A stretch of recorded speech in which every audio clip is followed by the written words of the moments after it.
It's that time of the year again, the 2021 MLB season.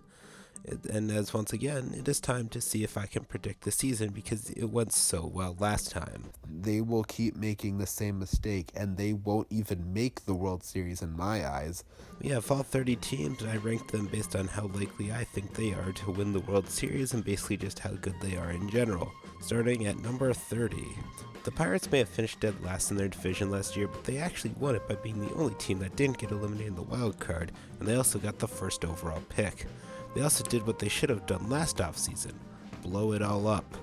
Anyone with any value shipped off for prospects that won't even emerge for a while. Even worse, knowing the Pirates, Josh Bell, Joe Musgrove, and Jameson Taillon will probably become all-stars. Their biggest free agent signing was the Todd Father, for crying out loud. Better hope Ke'Bryan Hayes' 2020 wasn't a fluke.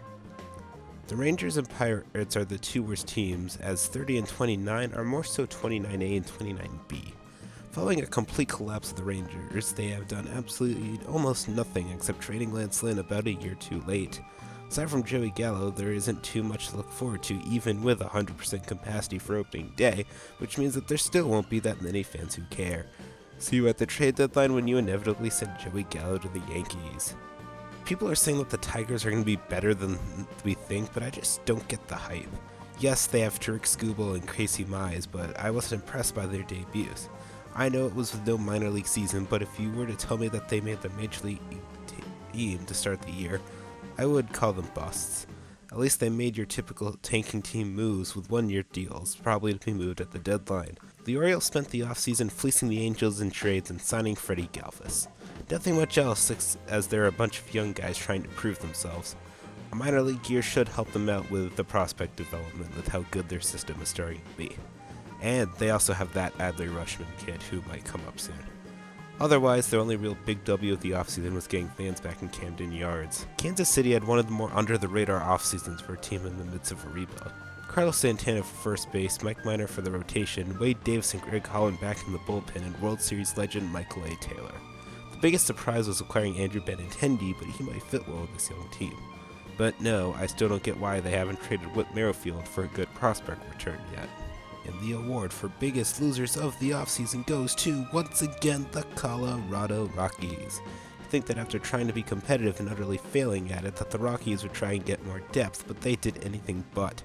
Their biggest offseason move was a spring training invite to CJ Cron, and they made zero major league signings. Their pitching was in a bigger hole than ever it has been in a while, and they did nothing about it. To make things even worse for Rockies fans, ownership took the franchise and shot itself right in the foot. They traded away Nolan Arenado. Yes, they literally traded away Nolan Arenado. No top prospects were involved in the return, and to make matters even worse, and more humiliating for that matter, they sent $50 million to St. Louis just so they would take the contract. And he won't be the last player who leaves. Trevor Story is a big name and a free agent at the end of the year, and there's no way he's staying. Expect him, Herman Marquez, John Gray, and Kyle Freeland to be moved mid-season. Seattle's in a really weird state. They have the capability to take the AL West with how open it's been with Houston slowly falling, but only if their young guys can really perform. The key word is if they can perform. Jared Kelenic and Julio Rodriguez are made to make noise in the big leagues. For Kelenic, it's to make noise as a Rookie of the Year candidate to fill the salt of Mets fans who won't shut up about him being a former Met. For Rodriguez, it's to really just to flex on Kevin Mather. The only notable move was bring back James Paxton for a year and a bunch of guys from Japan and Korea. They didn't do much, but then again, they really didn't need to do much of anything. Miami may have made the playoffs last year, but they were way in over their heads. In a 162 season, they would have easily slowed down. At least it was good to see their top prospects making an impact. The big highlight of the Marlins offseason was the hiring of Kim Ng as their new GM, which was honestly more of a significant move than anything they actually did. Turns out Ng really has a thing for bullpen depth. Tried trades for Adam Simber, Dylan Floro, and John Curtis, along with the signing of Anthony Bass. For the offense, all it got was Adam Duvall. My only question is if they can carry the momentum into a full season, and if they cannot be idiots and shut everything down again due to COVID. I know San Francisco was one game short of being in the playoffs, but this is something where they really just got screwed over by the fact that they're in the NL West. Even if they were or in any other division, these guys on the Giants are all old and out of their prime. Like the Marlins, they made some short-term pitching signings and solid position player additions, but some of these guys I think would be trade deadline chips. But don't worry, Giants fans, Buster Posey is back. Despite their awful record from 2020, I feel like the D-backs are more well-rounded than the Giants, despite that not honestly being much. I was going to comment on Arizona's Lord and Savior Cole Calhoun, but that means nothing now that he just had knee surgery and is going to miss a long part of the year. There's still Ketel Marte, Eduardo Escobar, David Peralta at least. Any key acquisitions? Nope, just as Dribble Cabrera. If you're looking for any quality pitching outside of Zach Allen, I wouldn't go looking that deep. Enjoy another year of being Los Angeles' bitch, Arizona. Yeah, I put the Indians at 20, and nothing you can do can convince me that they should be even remotely close to a division title. How can you look at this team and tell me they should be contenders? They traded one of their best players in recent memory for nothing more than a salary dump. A hitting core that's just Jose Ramirez and the occasional Cesar Hernandez. Shane Bieber was only a god last year because of how weak the AL and NL Central divisions were, and all those hitters were hitting really badly. The Yankees and the wild card were mere proof of that. Not to mention how cheap they were to let Brad Hand and Carlos Santana walk for almost nothing. Cleveland was a fringe contender all last year, and nobody believed me when I said it. Nothing has changed since, and Lindor being gone makes them significantly worse. Boston, what the hell are you doing? Are you trying to compete or no? Why is your replacement for Jackie Bradley Jr. Hunter Renfroe? Why are you trading Andrew Benintendi as the absolute lowest value? Why are you selling pieces yet getting super utility players like Marwin Gonzalez and Enrique Hernandez? Why in God's name did you do next to nothing to fix the god-awful pitching? Despite the questions, Boston should, in theory, have enough good hitting to make up for the little to no pitching, but that's asking for a lot of bounce-back years. Look forward to flexing your free Adam Ottavino on the Yankees for about 4 months before he gets traded to a team that can actually use him. But get hyped for the Alex Cora Revenge Tour. Now for a fun segment I like to call, Who's the Least Dysfunctional Team in the NL Central? Where we look at 4 teams who all have a decent shot to win this Central and are all interchangeable in the standings, but have blatant and obvious flaws they failed to address in the offseason. We begin in the north side of Chicago, where Yu Darvish will get to follow up on his Cy Young caliber season. Oh, you traded Yu Darvish after that season? I get that you had salary issues, but isn't that a bit much? Like with the Lindor and Arenado moves, you got what seems to be such a minimal return for a big-name player. The only player they got from him that will help you in the now is Zach Davies. He's only under team control for just 1 more year. To fill in that hole of the rotation left by Darvish, there's Trevor Williams and, hold on, Jake Arrieta? This is 2021, not 2015. The disaster of a bullpen is being anchored by the final year of that horrendous Craig Kimbrell contract. Have fun watching this team slowly collapse and underachieve to their true potential as Baez, Bryant, and Rizzo will get traded at the deadline and none return in free agency. But at least you get spring training MVP Jock Peterson. Our next slackers in the Central are the Milwaukee Brewers, who are one of the saddest excuses for playoff teams I have ever seen. The Brew Crew are the exact opposite of the Cubs, with great pitching and no hitting. And guess what? They still don't have great hitting. And no, Colton Wong and JBJ are better defensive players than offensive. This lineup was cringeworthy to watch in 2020, mainly because Christian Yelich was slumping hard, and they don't have any effective bats added in or to protect Yelich. You know what I said about the pitching? Well, aside from Woodruff and Burns in the rotation, nothing was done to help. And the same with the bullpen and supporting Josh Hader and Devin Williams. This team is going to need some guys to emerge because Yelich can't carry this team again. At least in 18 and 19, he had decent backup players protecting him. Next up, Cincy. I've been incredibly disappointed in this team. You have one of the biggest free agents coming off your team, and you're not even going to try making a play to bring him back, and don't even get someone to fill his spot. There's a large hole at shortstop, and they miss out on all the free agents. Despite having just been in a win-now mentality, they sold off their hot closer to the Angels. Their biggest offseason acquisition was Sean Doolittle. I love him as a Nats fan, but he only works as a depth piece. The only reason I have the Reds in second place in this division is because they have a hitting core that can actually play well, provided they don't strike out every at-bat. If not this, the Reds will be hilariously going to collapse on themselves again as there's a drive into deep left field by Castellanos, blah blah blah blah. Finally, in the NL Central, the St. Louis Cardinals. The only reason this team is even being mentioned for the best team in the division is not because they have no issues, but because they had the least most issues. You all know how they fleeced Colorado out of Nolan Arenado and $50 million. The biggest issue from 2020 was both their stupidity and breaking COVID protocols and massive inconsistency. I just feel like the Cardinals' pitching looks the most solid. The main problem is with the lineup. It's Paul Goldschmidt, most likely Arenado, and nothing else really that pops out as exciting.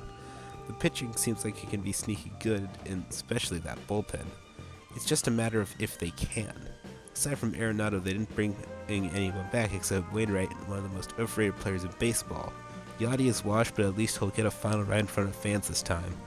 This division can go one of 4 ways, and it's going to be a disaster nonetheless.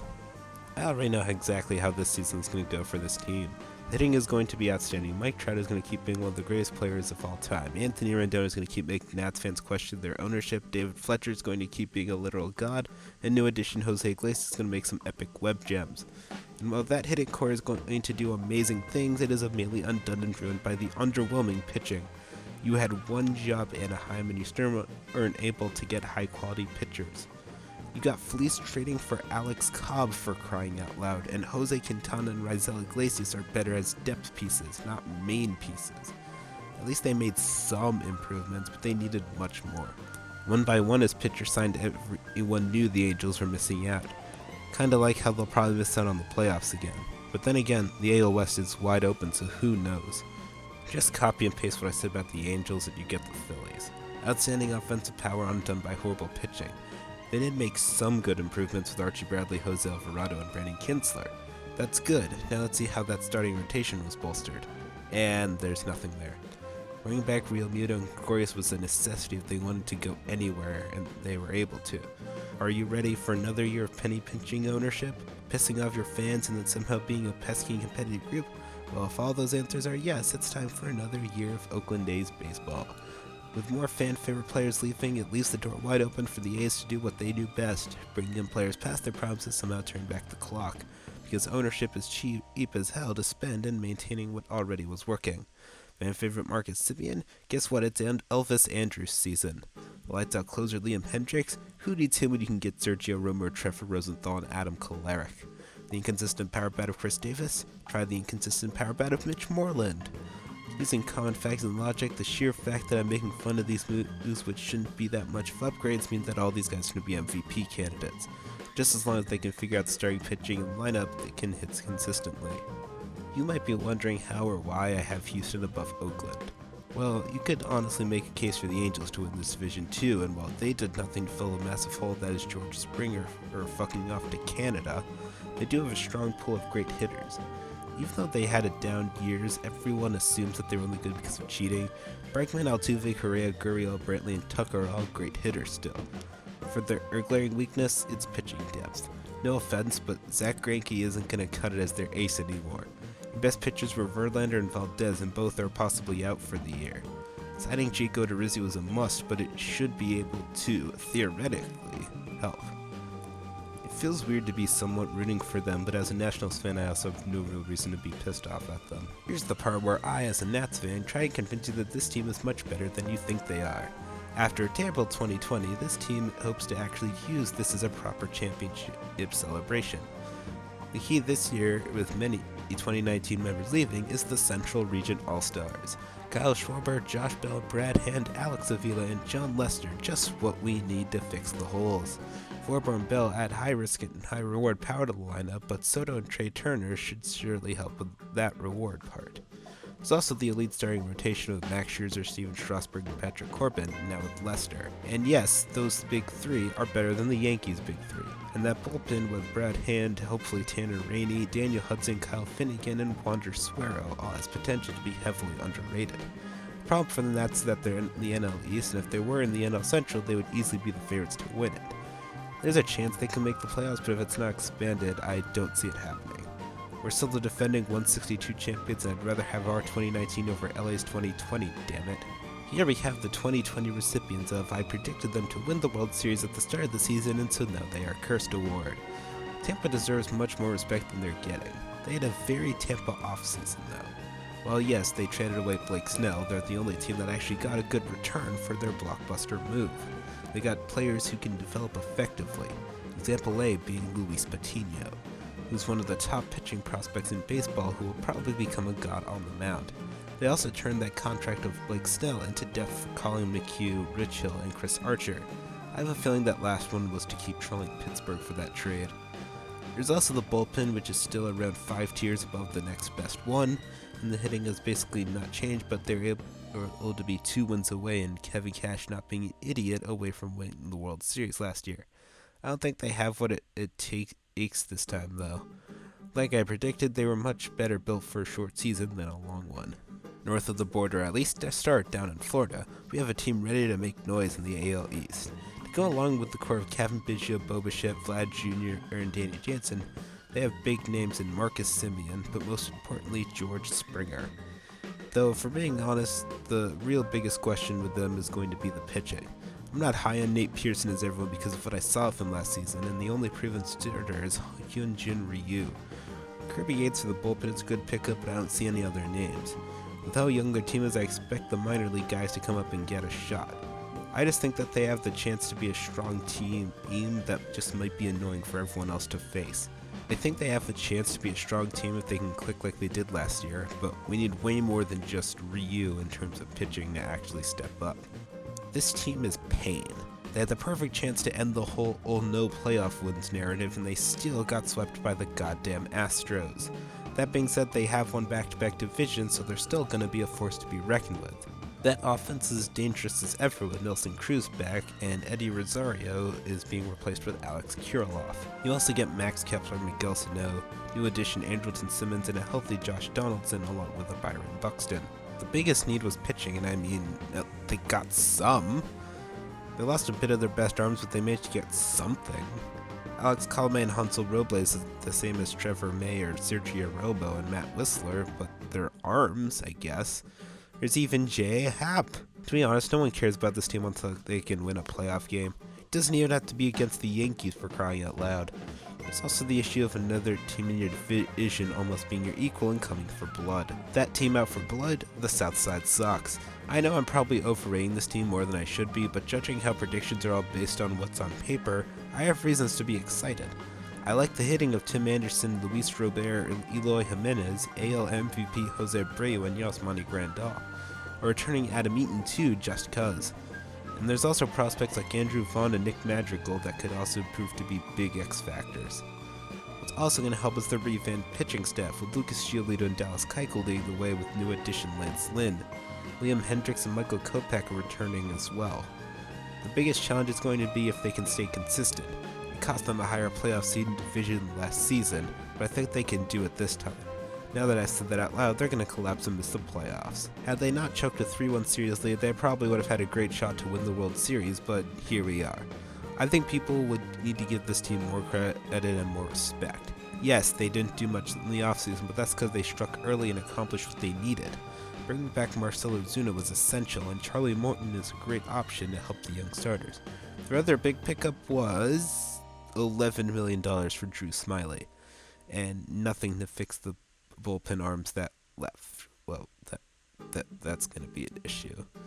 But we all know the biggest strength of this team is going to be Ronald Acuna, Freddie Freeman, Ozzie Albies, Travis d'Arnaud, Dansby Swanson, and the aforementioned Ozuna beating every ball out of existence, with one of their young pitchers becoming unhittable for the season. 2019 it was Mike Soroka, 2020 it was Max Fried and Ian Anderson. Is it Bryce Wilson season? I don't like the Mets, being that I am a Nationals fan. I do not like the fact that they have a new owner who understands the game of baseball and builds depth. I do not like how they splashed for Trevor May, Taijuan Walker, and James McCann, loaded the bench depth with Kevin Pillar, Jonathan Villar, and Albert Almora. I also do not like how they made lots of trades for great players like Jordan Yamamoto and Joey Lucchesi, and most notably, pleasing the Indians for 2 of their best players ever. There's also the part where they already had a great team. This is the pain of being a fan of a rival in the NL East. What I think puts the Mets over the Braves is their much better improvement pitching, and I think that will get them the East this time. It's still going to be a tough division nonetheless, though. That, and there's also the fact that they're still the Mets, and they will probably find a way to mess themselves up. For the first time since 2015, the Padres have won the offseason. Now the test is to see if they can win the regular season. Padres have been splurging like I've never seen before. 3 big pitchers on the market. Instead of trading for one, they went and got all 3 of them and still have a top 3 farm system. That starting rotation has become absolutely loaded. Blake Snell, Yu Darvish, Joe Musgrove with the already existent Nelson Lamet. Chris Paddock, who was their ace in 2019, is now the 5th spot, could be kicked out when Mike Clevenger comes back from Tommy John surgery. Yeah, it's easy to forget they have Clevenger after that injury and he's going to miss the entire year. This also puts the fact that they have one of the best pitching presses in baseball to possibly be nothing more than a bullpen arm. Being a bullpen arms, here are the Pittsburgh Pirates All-Stars in Keone Kela and Mark Melancon. Aside from me gushing about their pitching, there's also the great hitting, which got boost from top hitter coming from Korea. How could this offseason possibly get the cherry on top? How about giving Fernando Tatis Jr. a contract for his whole career? Padres are going to be the juggernaut this year. Just a shame also in their division.